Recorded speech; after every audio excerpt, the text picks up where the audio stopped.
Ito ang Christianity. Christianity is not something we get or we try to become Christian. No. Christianity is given to you. It is done by Jesus and He takes you. Kaya nga, nobody comes to Jesus without the Father bringing the person to Jesus. Initially, feeling natin it was us who decide. Pero in reality, somebody orchestrated the situation for all of us to come to Jesus Christ.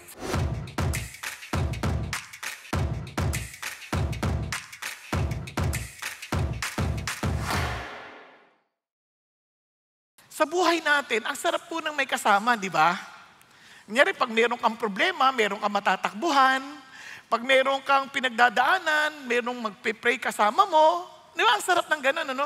Ang lungkot nung, may problema ka na nga, pakiramdam mo, nag-iisa ka lang. Karamihan ng mga tao, once they get into that kind of situation, they always feel that they are alone. At yun ang masakit na karanasan. But this time, God wants us to understand, no, when I save you, I put you in a godly fellowship. Kaya yun ang ating pag-usapan. Joy in godly fellowship. Now, tingnan niyo po ang sabi ni John. What we have seen, si John po, lahat ng aming nakita at aming narinig, pinapahayag namin sa inyo. This is referring to the word of life, referring to Jesus Christ. Sabi niya, kaya naman, sabi niya, para kayo ay magkaroon ng fellowship sa amin. At yung fellowship na yon is indeed, our fellowship is with the Father and with the Son, Jesus Christ. Isa, ang sarap, no? Parang itong fellowship na to, hindi lang to ordinaryong fellowship. This is a fellowship with the Father and with the Son. Now imagine niyo, pag sinabi lang, look at this forsaken, God-forsaken place. Di ba? Anong ibig sabihin nun? Pag walang Diyos na lugar, anong ibig sabihin? Lalim niyo mag-isip, ha? Ibig sabihin, ano ba to? Ang gulo-gulo. Di ba? Walang kaayusan. Ano ba yan? Parang, siyempre, imagine, na wala na ng order. Ang masalimuot na. It is a God-forsaken society. Yun ang ibig sabihin. Kapag sabi, pag wala ng Diyos, punong-puno na ng dilim. Walang liwanag. Ang gulo-gulo. Kasi sabi niya, imagine now we are to fellowship with the Father. Hindi lang siya, kasama natin siya. There would be order. There would be, as in peace. Ang sarap ng buhay na mayroong kasamang yung Diyos na makapangyarihan sa lahat. And that is exactly what I want to share with you. That we may have joy. That our joy would be complete. Yun ang hangad ng Diyos. Yan ang klaseng fellowship na hinahangad niyang meron tayo. Kaya sabi niya, para ito ay magkaroon ng isang joyful o parang may kaligayahang fellowship. Ano sabi ng Lord? Kailangan, meron kayong healthy na fellowship. Tama? Healthy na church. To have a godly fellowship, we must be healthy. Di ba? Alam nyo, kahit anong exercise ko, yung muscle ko talaga bumababa. Pero, I'm trying my best to be healthy. Di ba? Hindi yung magbuka lang, parang cute, hindi ganon. Our heart is to be healthy kasi it's good for us to be fit. Amen? Ano yung fit? Una, in our fellowship, we need to have a godly examples. Kasi yung mga lagi nating kasama, whether we like it or not, nakaka-influensya sa atin. Now, hindi lang yon. Yung identity natin, among ourselves, di ba parang sa fellowship, ang sarap na magkakakilala kayo eh. Pareho kayo na identity. Kaya, we need to have that kind of identity. Ano ba yung citizenship natin? And of course, together, stand firm. Ang sarap nung magkakasama tayo. Oo nga, magkakita tayo, tapos dito naman, pagka may peligro na, nagtutulakan na. Hindi, ganoon. We stand together. Ano man mangyari sa akin, I'm confident that I have with someone who will defend me. Di ba? Ang sarap ng ganoon eh. Parang, alam ko, hindi ako iiwan nito. Magkakasama kami. Kahit ano mangyari, hindi ko to iiwan. Ganon din ang yung heart. So, we need to be fit. Ito yung klase ng fitness na dapat nating lahat maintindihan. Now, let's try to understand further. Follow godly examples. Sa sulat ni Paul, tingnan niyo po sabi ni Paul, Brethren, join in following example and observe those who walk according to the pattern you have in us. Ano napansin niyo? Sa simula pa lamang, brethren. Alam niyo yung salita mga brethren, mga kapatid. So he was already picturing to us that we are a family. And sa anumang family, hindi masarap yung hindi tayo magkakaibigan at hindi tayo nagtutulungan at hindi tayo nagmamahalan. Ayaw natin ng mga anak natin hindi nagkakasundo-sundo. Tama ba? So dito pa lang si Paul, he was saying, mga kapatid, join us. Yung word na join us in following my example, utos yun. Utos yun, it is in an imperative mood. Sabi niya, sumunod kayo sa amin. Sabi niya, sumunod kayo sa mga halimbawa ko. Kasi may example eh. Hindi ito pagmamalaki, para sabihin niya, hindi, intindihin niyo, sumunod kayo sa halimbawa ko, at hindi lang yun. When you say follow, it is a command, follow my example, follow the way I live, follow the way I understand Christianity, follow me. And sabi niya rito, and observe those who walk according to the pattern that you have in us. Para sinasabi niya, hindi lang ako. Hindi ko to sinasulong, oy, ako lang. Hindi. Gayahin mo ka to si Timothy. Si Timothy na kasama ko nagsusulat nito. Si Epaphroditus. Gayahin niyo sila. These are people who understood what it means to be in relationship with Jesus Christ. Kaya sabi niya, be imitators of me, just as I also am of Christ. Now, alam niyo, itong importante ito ha. Bakit kamo? Hindi lang tayo nagsasama-sama kasi alam mo, ganda ng mga prinsipyo tumaman to eh. It's not about principles. It is about following Jesus. Kasi kung yung prinsipyo hindi naka-angkla kay Jesus, walang kwenta yan. Sample lang kayo ng mga principles na common sa atin. I mean, it doesn't matter. I don't care how much you know. As long as I know how much you care. Tama? Magandang prinsipyo yan. Yan ang gusto ko samahan. Sa Bible, hindi ganun. If you follow Jesus, it doesn't matter if you don't care. As long as I care because Jesus cares. Nakita niyo yung difference? May nakaangkla kay Jesus eh. Kasi sabi ni Paul, you follow my example. Kasi ini-example ko sa inyo is following Jesus Christ. Kasi ang hirap isipin, paano pang sumunod kay Jesus? Parang ganito. Sabi ni sa Hebrews, remember those who led you. Tama? Who spoke the word of God to you. And concerning the result of their conduct, imitate their faith. Oh, una-una, if you are a teacher, you're a parent. Sino dito magulang? Okay, magulang ka. Kasama yan. If you are a Bible teacher, a D-group leader, pastor, whatever position, influencer, sa social media, whatever you are, sabi gano'n, hindi lang, dapat, yung ating conduct, yung ating the way we live, the way we behave, talagang nagre-reflect nung ating pinaniniwalaan at tinuturo. Tama ba? At hindi lang yon. Sabi niya, imitate their faith. Kasi ang hirap isipin, Pastor, paano mo ba ginagawa yung faith na sinasabi mo? Kasi sa maraming tao ngayon, they know the faith, but they don't know how to experience it in a practical way. Ano sabi ni Paul? Si Paul gave us example from his own very letter. Kaya sabi ni si Paul, kaya masaya si Paul eh. Hindi dahil wala siyang pagsubok, nakakulong nga siya eh. But he kept on rejoicing. Bakit? From chapter 1, hindi natin babalikan lahat ha, pero bibigyan ko lang ng isang sample, yung mga major part. So chapter 1 pa lang sabi niya, for me, to live is Christ, and to die is gain. Ang liwanag na kagad. Laging matinding loss. If we do not follow Paul's example that we are to live in Christ, as in, ang buhay natin revolves around Jesus, we will never be assured that we have a great gain when we die. Now, ano pa sinabi ni Paul? Ano example niya? Bibigyan ko lang mabibilis. Sabi niya, therefore, if there's any encouragement in Christ, if there's any consolation of love, if there's any fellowship of the Spirit, if any affection and compassion, look at the words, make my joy complete. Paano? By being of the same mind, maintaining the same love, united in spirit, intent on one purpose. Sabi ni Paul, ito ang talagang nagpapasaya. Kung lahat tayo, pare-pareho tayo ng iniisip that we are to live for Jesus. For sure, lahat tayo magkakaisa tayo, magmamahalan tayo because we're thinking about our eternity. At ito pa sabi niya, do nothing from selfishness and empty conceit. Can you not see my example? Nandyan kayo, 800 miles away from me. And yet, I'm still thinking about you. I'm praying about you. I want to see that you are all in love with Jesus and experiencing the reality of Jesus. Hindi lang yung parang you are religious, attending services, and yet you are not experiencing the very power of the resurrection of Jesus Christ. And you are not experiencing the reality of the Lord. Ayoko niyan. I just want you to enjoy the Lord. Yun ang gusto niya. Yun ang pinapakita kaya. Do not merely look out of your own personal interest, but also for the interest of others. Talagang gayahin niyo si Jesus. Yun ang sabi niya. Kasi I follow Jesus. Finally, brethren, I want you to follow this example. Rejoice not because of the circumstance. Rejoice in the Lord. Kasi nakakulong ako eh.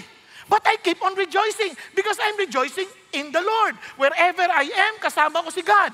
Kasi alam ko, God is still in control. He is so powerful. He knows what's best for me. And He's accomplishing exactly what He wants to fulfill in my lifetime.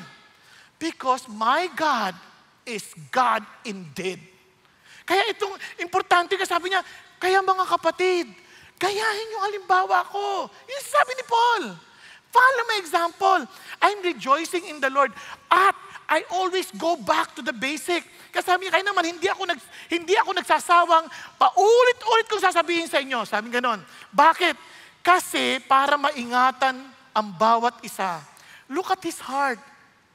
Ang layo niya na, iniisip niya pa yung kapakanan ng ibang katao. Sabi ni Paul, ito yung pinaka-importante. Ito yung talagang verses before the follow my example. Sabi niya, not that I have already obtained it or have already become perfect, but I pressed on so that I may lay hold of that from which I also was laid hold of by Christ Jesus. Tingnan niyo word, hindi dahil nakamtan ko na. Sabi niya, kaya ko yan ginagawa kasi someone has laid hold of me, and that is Christ Jesus. Now listen, ito ang Christianity. Christianity is not something we get or we try to become Christian. No. Christianity is given to you. It is done by Jesus and He takes you. Kaya nga, nobody comes to Jesus without the Father bringing the person to Jesus. Initially, feeling natin it was us who decide. Pero in reality, somebody orchestrated the situation for all of us to come to Jesus Christ. Kaya bigla ka magpapasalamat eh. Kasi kung tayo lang, we would never choose Jesus. Kaya bibigyan ka minsan ng problema. Bibigyan ka minsan ng mga bagay na sitwasyon na parang hindi mo kakayanin kung hindi si Jesus ang tutulong sa'yo. And it was Jesus who is bringing, kaya Christianity, ano yan? Galama, dramatic yung nangyari sa akin? Hindi. But you are aware that there is a power at work in you. And that's Christianity. Mayroong humahawak sa iyo, para nagdadala sa iyo, kaya inahabol mo. Kaya itong word na I pressed on is the same word nung I persecute, I beat, I keep on pounding. Hindi ako titigil hanggat hindi nabubugbog yan. Parang ganon. Kaya tingnan niyo yung word I do not regard myself as laying hold of it yet. Parang paulit-ulit yan. But one thing I do, forgetting what lies behind and reaching forward to what lies ahead. Ano yung behind? Remember, ano yung behind? I have all the credentials to trust in my flesh. Circumcision. Kayong mga Filipos, gusto nyong gumaya sa mga ibang mananampalataya na sabi nila, you can be perfect by being circumcised. Ano ba kayo? Ako nga na-circumcised, hindi ko desisyon, 8 years old, according to the law. Kayo, hahabol nga lang kayo kaya sabi niya, kung ako nga, willing ako to give that up, to believe that I would be saved by my own effort. Tinanggap ko na yung fact that I cannot save myself. Kaya si Jesus ang aking hangad. Ano sinasabi ni Lord? Tingnan nyo bibigyan ko pa isa. I pressed on. Itong Christianity. Pag sinabi mong I pressed on, yung word na persecute, di ba? I persecuted the church, nalala nyo? Andiyan pa kayo? Yung I persecuted the word at saka yung I press on, parehas. Ito sabi niya, paano ko i-persecute? Hahanapin ko kayo kahit saan kayo magtago at ipakukulong ko kayo. Are you following? Ang sabi niya, ito rin ang Christianity sa akin.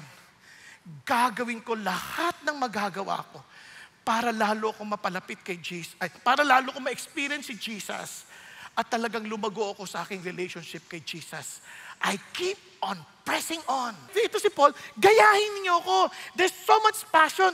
Alam niyo ba, ayaw ng Diyos na walang passion. Imposible kasi bakit? Ayaw niya kay galit siya. Dito sabi ni Lord, sa Revelations, kinausap niya yung Laodicean church, sabi niya, alam ko yung mga ginagawa niyo. Ni hindi kayo malamig o mainit. No, di ko na-explain sa inyo na mas malalim ang dahil kulang tayo sa oras. Pag sinabi niyang mainit at malamig, hindi siya sabi, mas gusto ko pang para ka na lang patay, hindi ganun. Pag sinabi niyang malamig, it's so refreshing that it brings energy doon sa umiinom. So nagbibigay siya ng refreshment. Pag sinabi mong mainit, it brings healing. Naalala niyo pagka nag-warm compress, di ba? Nagbibigay ng galing. Sabi niya, supposedly, ganyan kayo. Mainit kayo, tsaka malamig, na talaga nagbibigay kayo ng bagong buhay sa tao.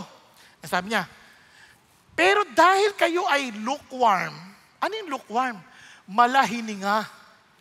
Sabi niya, hindi ka mainit, hindi ka malamig, nakakasuka ka. Pero ang makapangyarihang Diyos, nasusuka? Nasusuka ako sa iyo. Lord, kaya anong gagawin ko? Sabi ni Lord. Kaya naman, yung mga mahal ko, pinagsasabihan ko at dinidisiplina ko. So, paano yun? Anong gagawin ko? Then be zealous and repent. Ano yung ibig sabihin ng zealous? Be passionate at magsisi na kayo. Iisipin ninyo kung ano yung kaligtasang binigay ko sa inyo at mag-apoy kayo. Kaya yung marami ho, nakakalungkot na sabihin, yung iba, ito yung huwag niyong tutularan, sabi niya. Many walk of whom I often told you and now tell you, even weeping, that they're enemies of the cross of Christ. Paano sila naging kaaway ni Jesus? Kasama natin yan eh. Bakit sila naging kaaway ni Jesus? Ito sabi niya, whose end is destruction and whose God is their appetite. Pag sinabing whose God is their appetite, parang ganito, hindi lang yung tungkol sa tiyan, hindi lang yan. Ang ibig sabihin yan, they're not even willing to be accountable. Yung sasabi ni Paul, kaya ingat kayo kasi ang kanilang isip, pang-earthly things lang. Alam siya sabi niya, yung gusto nasusukat. Pag Christian dapat ganito suot, nasusukat. Ang Christianity hindi nasusukat sa bagay ng panlupa. Nasusukat yan ng ating kalapitan sa Diyos. Nasusundan? Nahanda tayong mamatay para sa Diyos. Kung dahil sa iyo ng ating sukatan. Hindi yung, nakabarong yan, Christian yan. Hindi. Pag nakabarong, hindi ibig sabihin Christian. Minsan pag nakabarong, nililibing na yun eh. Nakuha ninyo? Basta bukas yung likod. Pero ang ibig ko lang sabihin, walang sukatan sa, mahaba buhok, Christian yan. Hindi rin totoo. Minsan, walang buhok eh. Christian naman. Nakuha? Wala sa panlabas. Lahat ng sukatan na panlupa, nasusukat natin yan eh. Ang sukatan natin, pag-ibig, paano mo sinusukat yan? Handa magsakripisyo yan. Di ba? Biruin mo, ikaw na yung nangalunya ni asawa mo, papatawarin mo pa. What? Hindi ko kaya yan. Oo, kasi hindi mo masusukat eh. Kapangyarihan ng Diyos yun eh. Hello? Biruin mo, ikaw na yung niloko. Ikaw pa yung nagpe-pray para sa tao na nanloko sa'yo. Hindi mo masusukat yun. Hindi panlupa yun. Nakuha? Naranasan niyo na po ba yung, kayo na yung niloko, kayo pa yung nagpe-pray para sa kanya? Ang prayer mo, hindi yung mamatay na siya. Hindi ganon. Lord, tulungan mo siya, pagpalain mo siya. Maawa kayo sa kanya. Maawa kayo, ayoko siyang maimpyerno. Biruin mo, ganun pa yung ginagawa. Naintindihan? Hello? Doon yung maintindihan, hindi nasusukat ng panlupang sukatan. It is something eternal. Amen? Kaya nga, mga kapatid, doon pa lang sa mga gusto nating mga kasama, malalaman na natin kinabukasan natin eh. Sabi nga ho ng isang kasabihan, show me your friends and I will show you your future. Na nagtatalo-talo sila, sino ba talaga nagsabi niyan? Kasi sabi ni John Maxwell, siya daw, sa sinulat niya sa aklat eh, si Dan Peña, sinabi niya rin yan, isang businessman, pero mas matanda kay John Maxwell, kaya feeling ko, parang siyang nauna. Pero ang totoo niyan, sabi naman isa, kinuha lang yung idea kay Dr. McClellan, isang psychologist, na sabing gano'n na, pakita mo sa aking mga kasama mo, then I will tell you kung saan ang direksyon mo. Sino ba talagang nagsabi niyan? Naku, huwag na tayo magtalo-talo. Galing lahat yan sa Bible. Walk with the wise, and you become what? Wise. For a companion of fools suffers harm. Kaya, kung pipili ka lang ng kasama, ka-fellowship, hindi ko mo sinabing Christian siya, sasama ka na. Hanapin mo, wise ba yan? Sumusunod ba yan sa Diyos? Nakikinig ba yan sa Espiritu ng Diyos? Hindi yung masasama-sama ka, ay, Christian daw siya. May Bible. Relax ka lang. Makikita mo sa bunga. Kaya do not be foolish, ha? Bad company corrupts good moral. Hindi nyo ba napansin yan?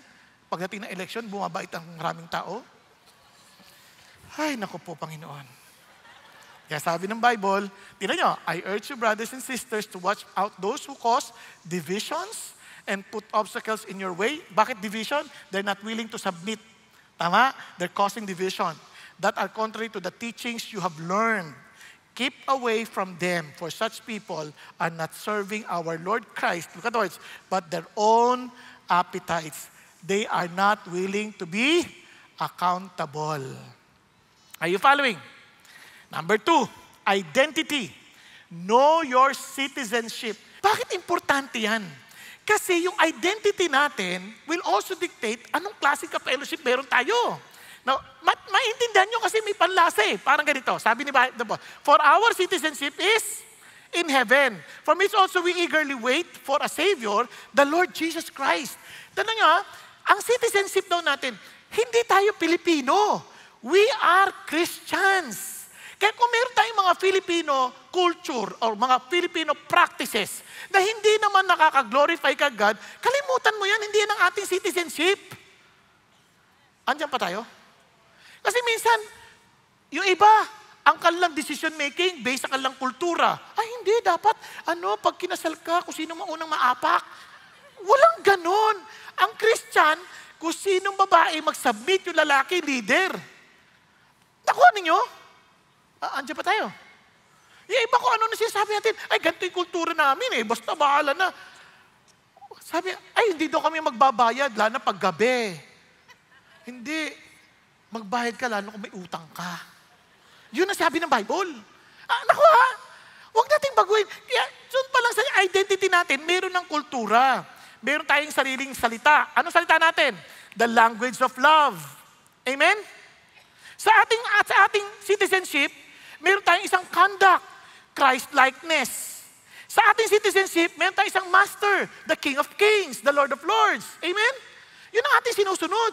At sa ating meron tayong inaasahan na susuporta sa atin at magdi-defend sa atin, si Jesus. For we are more than conquerors in Christ Jesus. Hindi kaibigan. We have only one measure of success, to be designed at to be in conformity to the image of His Son, Jesus Christ. At hindi tayo permanente sa lupang ito. Stop storing wealth in this world kasi hindi naman itong ating mundo. Use the earthly world at the earthly wealth to advance the kingdom of God. Andiyan pa tayo? Hello? Kaya ano sinasabi ng Lord? Bakit nandito pa tayo? Bakit tayo, hindi tayo kinuha agad ni Lord nung niligtas tayo, nung ginawa niya tayong citizens of heaven? It only means na meron tayong misyon. Di ba, pagka tayo napunta sa isang lugar, may misyon tayo. Hindi tayo naligaw. Sinadya tayo nandito, may misyon tayo. Kaya dalawa lang yan. Either ikaw ay misyon, ina-accomplish mo yung misyon, o ikaw ay konsumisyon. Nakuha? Kaya, kung ang isip mo dito ka Tagalupa, ito ang ating residente, ang ating hinahanap lagi, comfort and ease natin. At builds a life here and now, thinks this is my world, and lives for achievements, and stays safe from risk, prioritizing personal goals. Kasi isip natin, ito yung mundo natin. We are aliens mula sa mundo na to. We are not of this world. Kaya naman, we focuses on God's mission. We focus on God's mission. We bring others to live hereafter. Yun ang utak natin. We think, I'm an ambassador. We are representative of Jesus. We live to make eternal impact and steps out in faith for Christ and prioritizes making disciple. Yun ang ating heart. Are you following? Are you a resident of this world? O kaya dito ka ba o citizen ka ng langit? Pag-isipan mo. Kaya ang sarap ng fellowship kung pare-pare tayo na naiisip. Parang wow. Kaya napansin niyo ang church natin paulit-ulit, we cannot change our mission. Why? Because our mission is to honor God and to make Christ committed followers who will make Christ committed followers. Hindi nagbabago yan.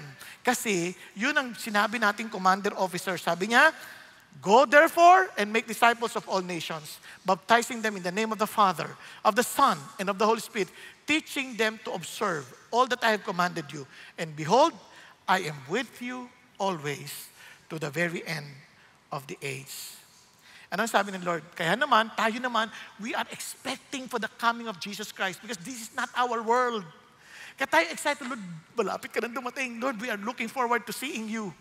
And who will transform the body of our humble state into conformity with the body of His glory by the exertion of the power that He has even to object all things to Himself. Ano sinasabi ni Paul?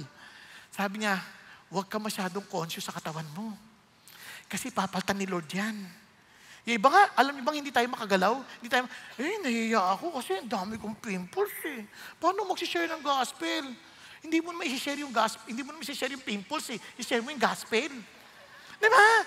Ang itim-itim ko eh. Hindi mo i-share yung papaya. Ang i-share mo si Jesus. Diba? Ang taba-taba ko eh. Hindi mo i-share yung taba mo. Ang sinishare mo, si Lord. Naunawaan po. Minsan di makagalaw dahil sa itsura natin eh. Huwag ka mag-alala, papaltan ni God yan. The moment He comes, this is what He was saying in Corinthians. Sabi niya, behold, I tell you a mystery. We will not all sleep, but some of you are already, but we will all be changed. Hindi ka lahat mamamatay. May iba sa atin magbabago. In a moment, in the twinkling of an eye, at the last trumpet, for the trumpet will sound, and the dead will be raised, imperishable, and we will be changed. For this perishable must put on the imperishable, and this mortal must put on the immortality. Sarap, no? Wow! Ibig sabihin, hindi sayang mga pinagpapaguran natin sa lupa. Isipin mo kung nagpapagal ka dito, tapos basta sayang lang dahil masusunog lang o mawawala lang.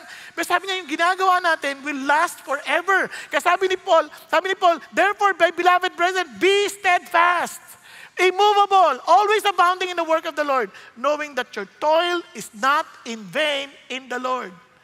Bakit sabi ko sa tabi mo, napapagod ka ba minsan? Huwag ka mag-alala, hindi sayang pinagtatrabahuhan mo. Lalo na naintindihan mo na one day, it will be for the Lord. At iba naman, pastor, hindi yun ang problema ko eh. Minsan nahihiya na ako. I keep on trying. Pero parang bagsak pa rin ang bagsak eh. At least alam ko, Christian ka. Kaya naman, sabi ni John, beloved, now we are children of God. And it has not appeared as yet what we will be. Hindi pa lahat lumalabas.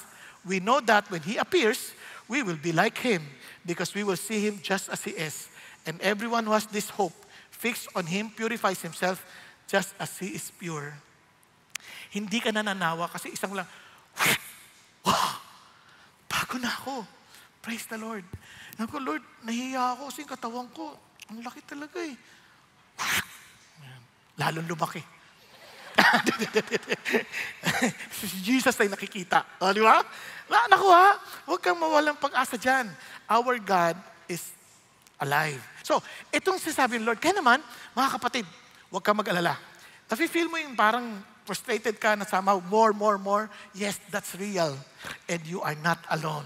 Kaya naman, we together, we stand firm. Together, we stand firm.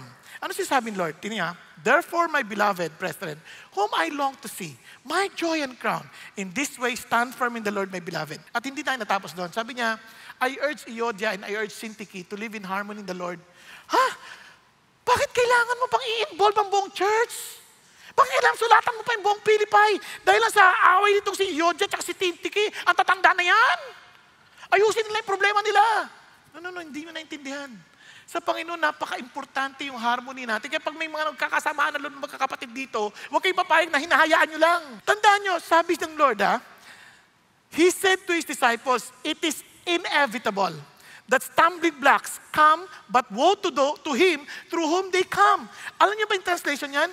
Sinasabi sa mga lagay, it is impossible that offenses may come, but woe to him through whom they come.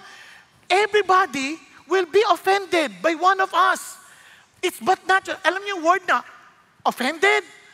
Yan ay trap from the devil. Kasi if you feel that you are betrayed, If you feel somehow that your brother is not with you, you feel so discouraged. Ayoko nang pumunta dyan, and you don't want to do the work anymore. Because it's a trap from the enemy. Kaya sabi niya, kaya yung word na stumbling block, it's a trap. God wants you to be delivered from that trap. Kaya nga, ang masama, tinan nyo ha, ang kaaway natin, hindi tagalabas lang eh. Tinan nyo sabi ni David, for it is not an enemy who reproaches me, then I could bear it, nor is it one who hates me, who has exalted himself against me, then I could hide myself from him. Kung yun lang sana, oh. But it is you, a man, my equal, my companion, and my familiar friend.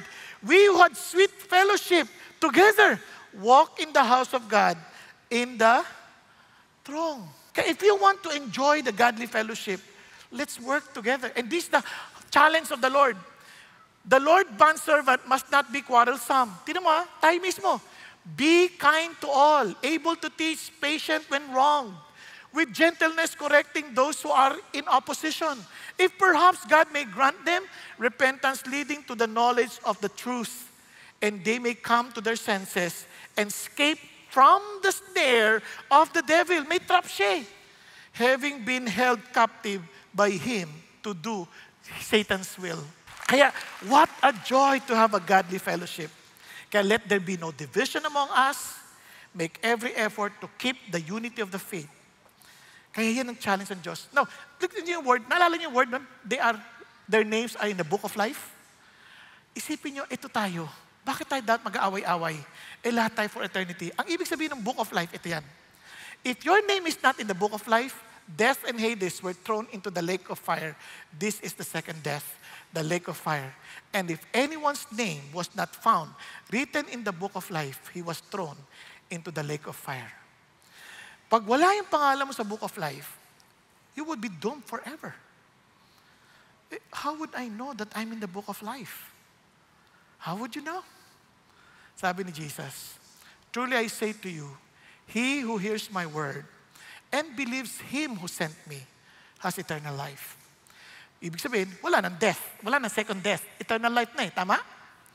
And he does not come into judgment. So hindi na siya huhusgahan.